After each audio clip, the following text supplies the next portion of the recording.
Thank you for joining us for this episode of Inside Town Hall. I'm your host, Madeline Shields. Well, any day is a good day to curl up with a good book, and this month we are getting an update on our libraries.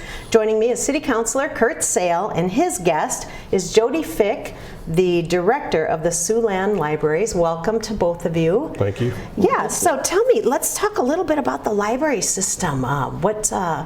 What's new? One of the reasons that I asked Jodi to come is I think the library gets undersold sometimes because there's not a lot of controversy. They just do a good job. And I know from my history and my family's history, now with grandchildren, that reading is so essential for the future of our country. And that's why I asked Jodi to come down here and explain a little bit what's going on in the library. There's some new things happening that I certainly, some apps and so that's why I've asked Jodi to join us. Sure, yeah, great. Yeah, thank you. You talking about the importance of reading with children, that is an area that right now at Siouxland Libraries we're putting, it's always been important, but we in the last 5 years have been developing a lot of extra programs, particularly for children 5 and under. This is a crucial time in the life of a child. The majority of that brain growth happens in those first 18 months. And so we have switched our preschool story time to actually developing story times all the way up to birth. So when you come to Siouxland Libraries, if you have a new baby in your family, please have them come in and get signed up for tummy time story times and baby story times. All of that literacy interaction makes such a difference for where your child's going to end up and if they're ready for school. Sure. You know, that's the one thing I do remember as a little kid. One of my first memories, my mom bought this set of books and she read to us when we were little. And I mean, I think she bought them back in the 1950s, those books, and we still have them today. Mm-hmm. And so, do you think parents are reading more to their children or less? Unfortunately, I think they are reading less. And I would say that the Sioux Falls School District would even support that assumption of mine.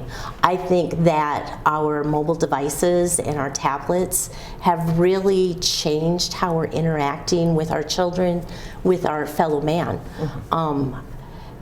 It's so important to have that direct face-to-face contact, whether you're reading a story with them or even just talking directly to that child. And they are absorbing language right from the very beginning. Yeah. So, talk about why it's so important for the city and the county to work have the Siouxland Libraries together. Oh, it's extremely important, and Minnehaha County is one of our great partners with the city, and this is one of the many projects that we work together with to make sure that our libraries serve the whole community. And that there's several locations in Sioux Falls in the mobile library, and I'm going to have to defer to Jodi to give us some more in-depth on how that works. But I will say that the council, as it sits today, is very supportive of the library and the partnership that we have with Minnehaha County. Mm-hmm. Talk a little bit about the history of it, because it wasn't always that way. Correct. In Sioux Falls, we have had a library presence since before we had a state. So the Sioux Falls Public Library actually was chartered when we were just Dakota Territory. So library has always been important. You see surges in how people use library based on what's going on. In the early 1900s was when we built the first library here in Sioux Falls, and that's the Carnegie, where the town hall is, built with both city money and a donation from Andrew Carnegie. I actually, before I was a part of Siouxland Libraries, was the assistant director of the Minnehaha County Rural Public Library. And outside of Sioux Falls and Dale Rapids in Minnehaha County, we didn't actually have any library service at all. But in the 1950s, families were growing. We're now post-World War II. We have all these children throughout the county, and the citizens out there recognized that their children were not at an advantage by not having good library service. So back in the 50s, like I said, they actually decided to tax themselves and create the Minnehaha County Rural Public Library. Well, speed up 30, 40 years, and in the 90s, we had County Commissioner Carol Tweet and Councilman Bob Jameson got together for breakfast and said, what if we took these two strong libraries and merged them together? Would we be a stronger system? Could we find some cost savings? That's always advantageous. And they made it happen. Great, yeah, and I remember that when they merged. And was there an expansion of libraries then, like throughout the county? Because Del Rapids has always had a library. Del Rapids has always had a library, and we already had, at that point, we had 8 libraries in the county, and those libraries all still remain. At that time, we also opened up the Ronning branch. So Sioux Falls had the downtown library that we know, and they had a branch over near the mall, the Cayley branch, and then they opened up the Ronning branch in 1995, the same year that we merged the two library systems. But what we gained was access to each other's collections. So we had, libraries are about sharing. We share with our public, we share with one another. Once we opened that up, we eliminated a lot of the extra steps that citizens were having to do in order to borrow books. So if someone who lived in the county wanted to borrow a book from the Sioux Falls Public Library, they had to either buy a non-resident card, or at that time they would let them put a deposit down, but there were all these extra steps. But once we merged, that went away. And you know, we are a region. We have these boundaries, we have these political boundaries and these taxation boundaries, but our people are going across them every day. They're driving in, they're shopping here, they're going out here to visit grandma in Crooks, they're over in this at Garrettson to do a basketball game. We are a region, and so that regionalization of library services really opened us up to being even a better regional capital here at Sioux Falls. Jodi, one of the things the City Council does is we approve the budget every year, and within the library, and you present in front of us, and it's always very informative. But we also are in the land acquisition phase where we're looking to place the next fire station, the next park, the next golf course, and the next library. So how do we determine as City Council where that should be? Well, we've done a fair amount of work back at the library, and we have a standard for what the distance from a library should be. And so we basically, currently in Sioux Falls, we have 5 locations. There's the downtown library, and then we have a circle of libraries going around that with Oakview, Ronning, Cayley, and Prairie West. Almost everyone who lives within the city limits of Sioux Falls is within a 6-minute drive from a library. When we're placing fire stations in Sioux Falls, we're looking for a 4-minute drive because you need them to get quickly to an emergency. With a library, we're kind of doing that 6-minute drive a little bit more. We have a little bit of space now in the east that's outside of that. And we have some in the northwest, and we soon will have some on the south. So those would be, when it's time, the right spots for us to be looking at. We have to balance, there is an operating cost to a library. You have to buy staffing, furniture. So you have to balance those needs out as to what is the right time. You need your, when you're building a city, you need to get your wastewater in first, your electricity, your water systems, your streets, your fire, your police coverage, your parks, and then your libraries.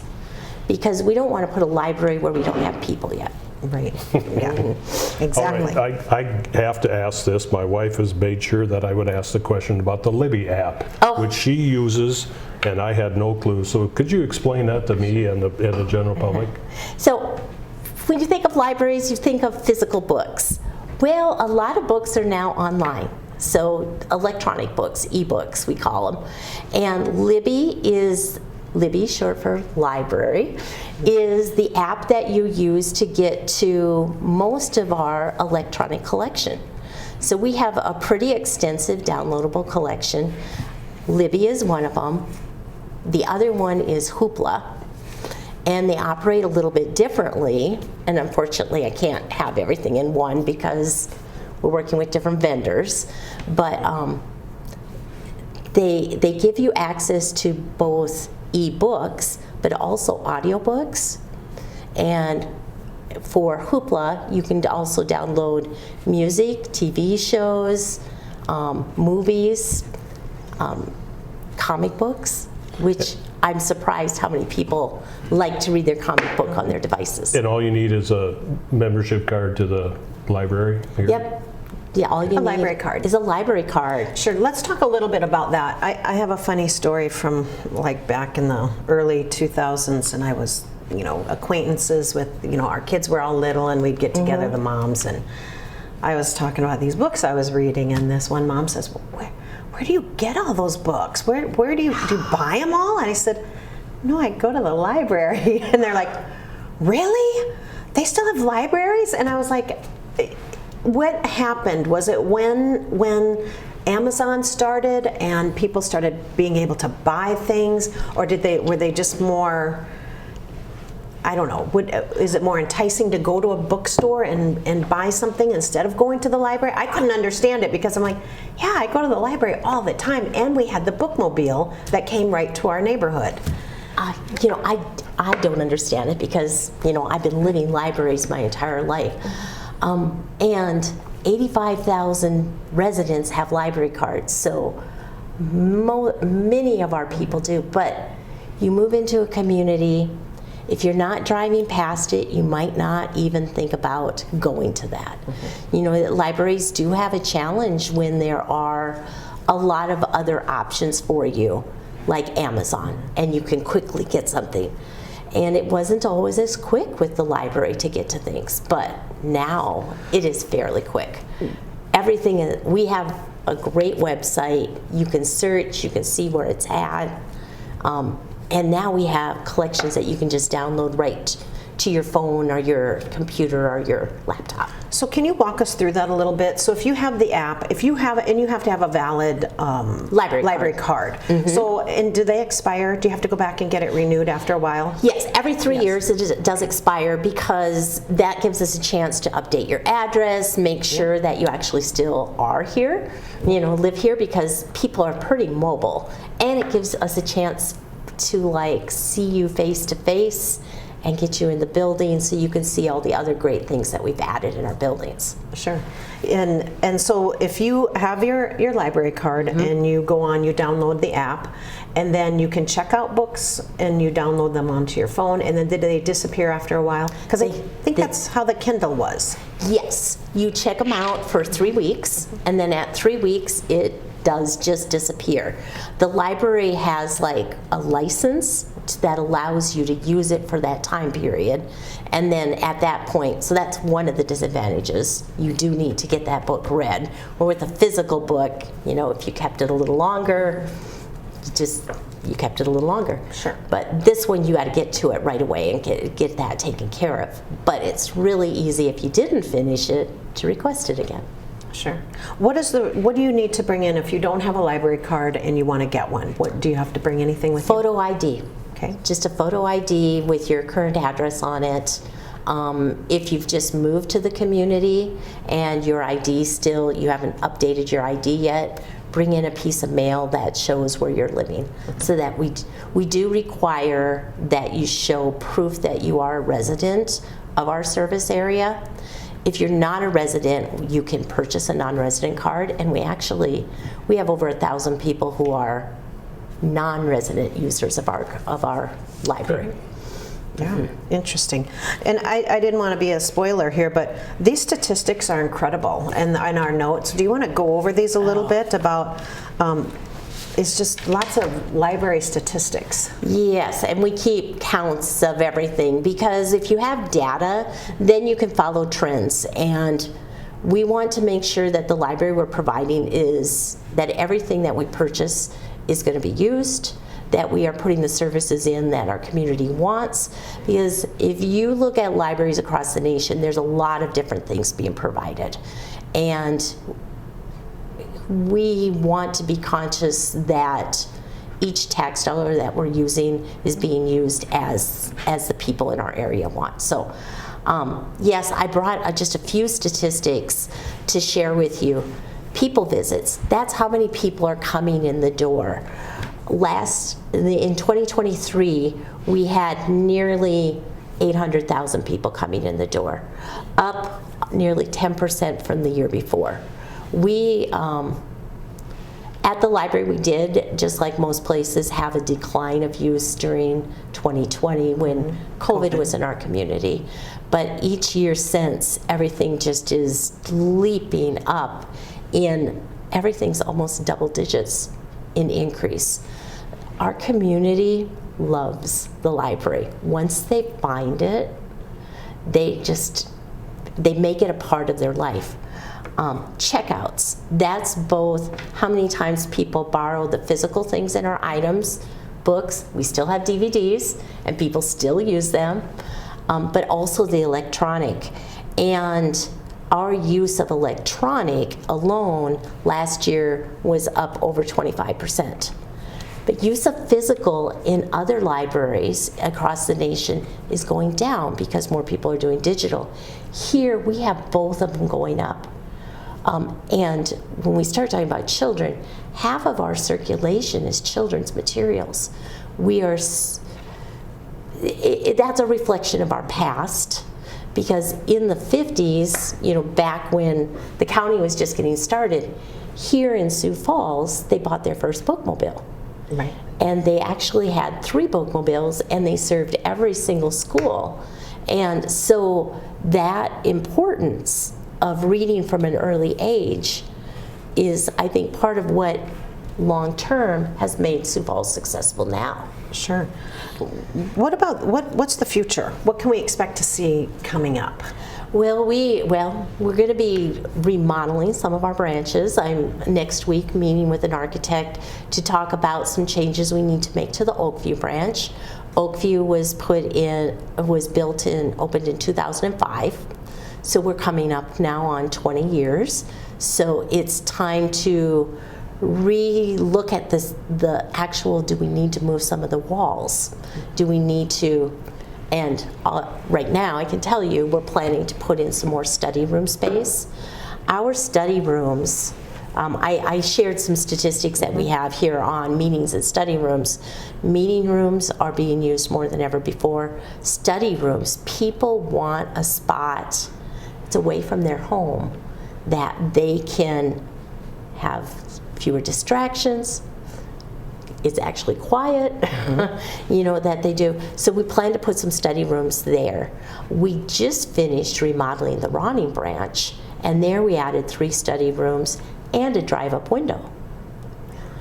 A drive-up window was something we learned we should have had a long time ago, because when we hit COVID, that ability to serve people through the window would have been so beneficial. And it is, at first we thought it'd be primarily used by older people who can't get out of their vehicles as easily. But if your child's sleeping in the back seat, you just come up to the drive-up window, we pass the things right out to you. So we're also looking to see, can we do that at additional locations? One thing I wanted to talk about is you send a lot of emails out, and there are book clubs, there are all different kinds of things to get involved in at the library. And one of them I remember recently was over Valentine's weekend, or Valentine's, and I think it started, if you want to tell a little bit about that program. I thought it was great with if you didn't have a date, have a date with a book. Oh yeah, blind date with a book. And yeah, blind date too. Blind date with a book. Yes, we had a profile that you filled out, so I know that you have some of the types of books that you like to read, and so you would fill out this profile, and our staff would look at it, and they would select a book for you, send it out to you, and then actually asked you to send comments back on how did the date go. Did we do okay? Did we not? And oh, this is not the first year we've done it. People are delighted with it. We had over 350 people do blind date with a book. Right. And that's well, I am blessed with a staff who is so good at reader's advisory. So if you're looking for a book for yourself or a grandchild or a reluctant reader, they will work with you to find something that matches your interests. Well, we're running out of time, so I have one other question. Do you need volunteers at the library? We do use volunteers, yes. We use volunteers for shelving at all of our libraries. So if you like to put things in order, we could use you. We also use volunteers for doing deliveries to in-home daycares and to people who are homebound. So, and we could always use additional in that area. I don't know that if you know that we make deliveries to people who can't come to the library. Yeah, so how do they get a hold of you if they want to volunteer? Just call the main library at 605-367-8700 and they'll send you a form and take your name down, and we'll get you lined up with what you would want to do along with the location you'd like to be at. All right, well, great. Well, thank you. That's a lot of great information, and if you haven't been to the library lately, go get your library card and go check out a book. When we come back, we're going to continue our discussion with Curt Soehl, and we will be back in just a moment.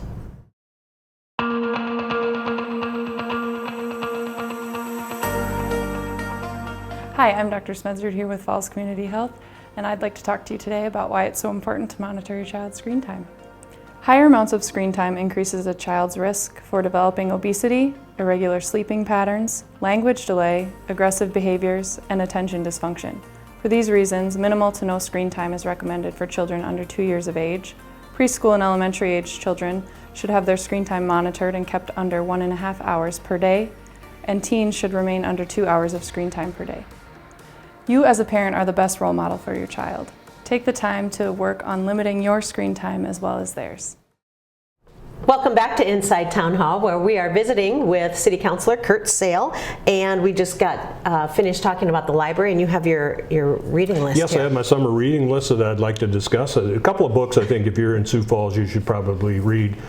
Building Dreams, Craig Lloyd's book, and you should read the autobiography of Joe Foss. Talk about a great person He's from a hero. South Dakota and a war hero and really helped in Sioux Falls.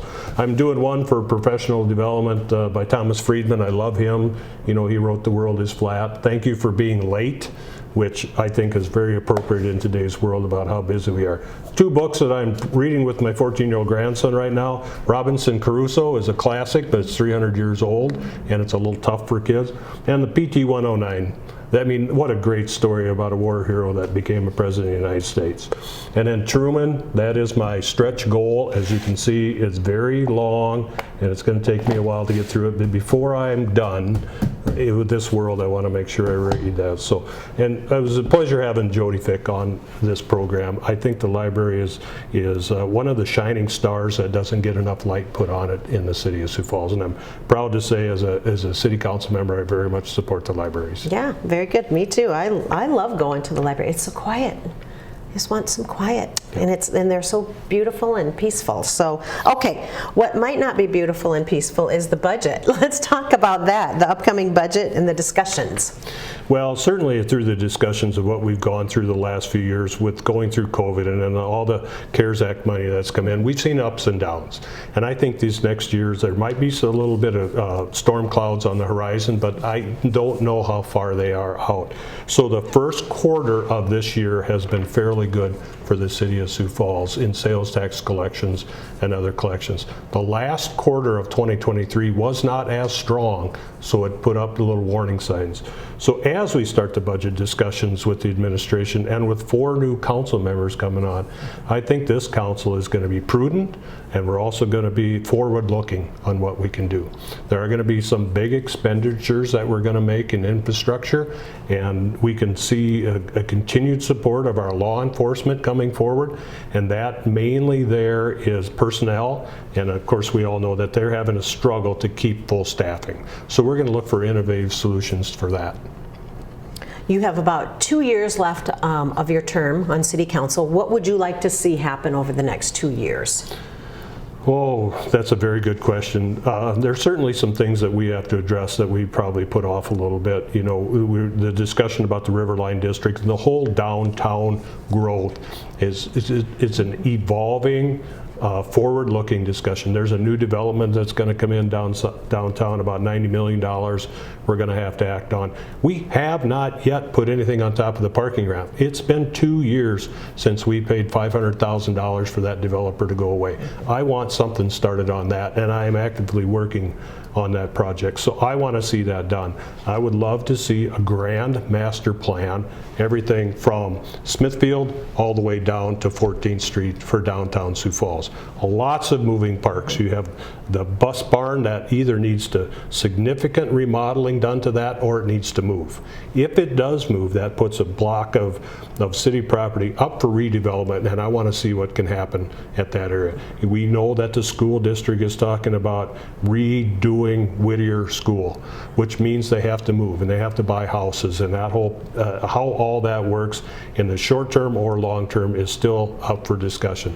So that grand master plan from Smithfield all the way down to 14th Street, from Cliff Avenue to Minnesota, I would love to see that put down in a place where we could have that discussion. Okay. And what else? What else do you have going on? Anything you want to talk about? Well, certainly we got can a look minute. at, we did talk a little bit about land acquisition for libraries, but that also goes to where our new fire stations are going to go. Well, Southside Pool that is going to be funded. We need to find that location for that. And of course, a golf course. It has long been known, certainly since COVID, that our golf courses are full. I just learned that we've gone from 10 minutes for tee time down to 9 minutes per tee time to fit extra people in. Well, we do a great job, and so does Landscape with their management of the golf courses. We're going to have to buy some land. Well, that's going to take a significant amount of dollars. So we do have some money in our land acquisition budget, and that's going to have to be one of them going forward. Okay, well, we're going to watch for all of those topics coming up, and this will not be the last we've heard of them. So, all right, well, thank you so much for joining us. Thank you for watching Inside Town Hall. For more information about what's going on in the city of Sioux Falls, you can log on to siouxfalls.gov. See you next month.